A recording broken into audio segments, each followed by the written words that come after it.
perform. The instructors weren't going to allow it. Sometimes, no matter how well you prepare or how well you perform, you still end up as a sugar cookie. It's just the way life is sometimes.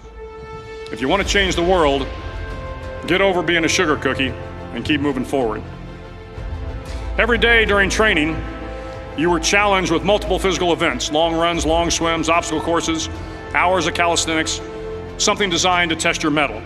Every event had standards, times you had to meet. If you failed to meet those times, those standards, your name was posted on a list, and at the end of the day, those on the list were invited to a circus. A circus was 2 hours of additional calisthenics, designed to wear you down, to break your spirit, to force you to quit. No one wanted a circus. A circus meant that for that day, you didn't measure up. A circus meant more fatigue, and more fatigue meant that the following day would be more difficult and more circuses were likely. But at some time during SEAL training, everyone made the circus list. But an interesting thing happened to those who were constantly on the list. Over time, those students who did 2 hours of extra calisthenics got stronger and stronger. The pain of the circuses built inner strength and physical resiliency. Life is filled with circuses. You will fail. You will likely fail often. It will be painful. It will be discouraging. At times, it will test you to your very core. But if you want to change the world, don't be afraid of the circuses. At least twice a week, the trainees were required to run the obstacle course.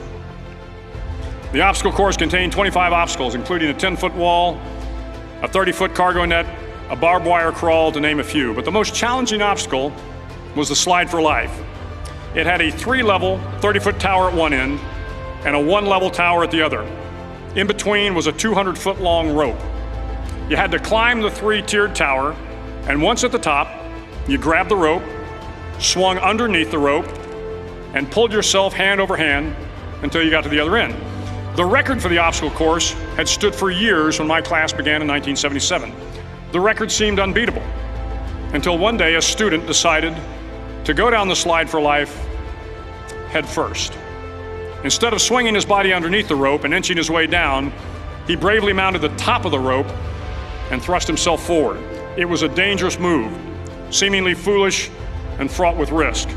Failure could mean injury and being dropped from the course. Without hesitation, the student slid down the rope perilously fast. Instead of several minutes, it only took him half that time. And by the end of the course, he had broken the record. If you want to change the world, sometimes you have to slide down the obstacles head first. During the land warfare phase of training, the students are flown out to San Clemente Island, which lies off the coast of San Diego. The waters off San Clemente are a breeding ground for the great white sharks. To pass SEAL training, there are a series of long swims that must be completed. One is the night swim. Before the swim, the instructors joyfully brief the students on all the species of sharks that inhabit the waters off San Clemente. They assure you, however, that no student has ever been eaten by a shark, at least not that they can remember. But you are also taught that if a shark begins to circle your position, stand your ground. Do not swim away. Do not act afraid. And if the shark, hungry for a midnight snack, darts towards you, then summons up all your strength and punch him in the snout, and he will turn and swim away. There are a lot of sharks in the world. If you hope to complete the swim, you will have to deal with them. So if you want to change the world, don't back down from the sharks. As Navy SEALs, one of our jobs is to conduct underwater attacks against enemy shipping. We practice this technique extensively during training. The ship attack mission is where a pair of SEAL divers is dropped off outside an enemy harbor and then swims well over 2 miles underwater, using nothing but a depth gauge and a compass to get to the target. During the entire swim, even well below the surface, there is some light that comes through. It is comforting to know that there is open water above you. But as you approach the ship, which is tied to a pier, the light begins to fade. The steel structure of the ship blocks the moonlight. It blocks the surrounding street lamps. It blocks all ambient light. To be successful in your mission, you have to swim under the ship and find the keel, the center line, and the deepest part of the ship. This is your objective. But the keel is also the darkest part of the ship, where you cannot see your hand in front of your face, where the noise from the ship's machinery is deafening, and where it gets to be easily disoriented, and you can fail.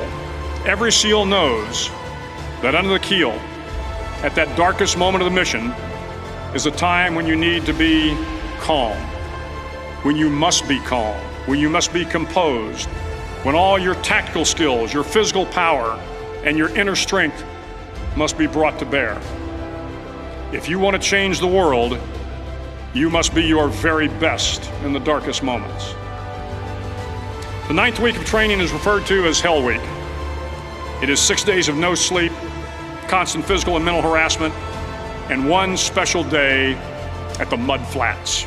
The Mud Flats are an area between San Diego and Tijuana where the water runs off and creates the Tijuana Sloughs, a swampy patch of terrain where the mud will engulf you. It is on Wednesday of Hell Week that you paddle down to the Mud Flats and spend the next 15 hours trying to survive this freezing cold, the howling wind, and the incessant pressure to quit from the instructors. As the sun began to set that Wednesday evening, my training class, having committed some egregious infraction of the rules, was ordered into the mud. The mud consumed each man till there was nothing visible but our heads. The instructors told us we could leave the mud if only 5 men would quit.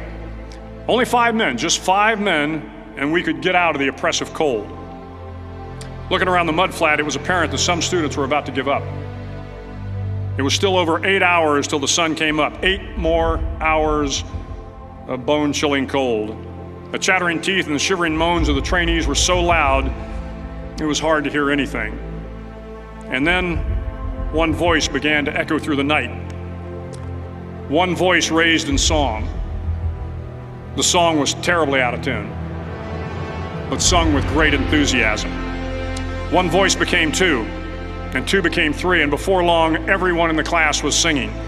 The instructors threatened us with more time in the mud if we kept up the singing, but the singing persisted.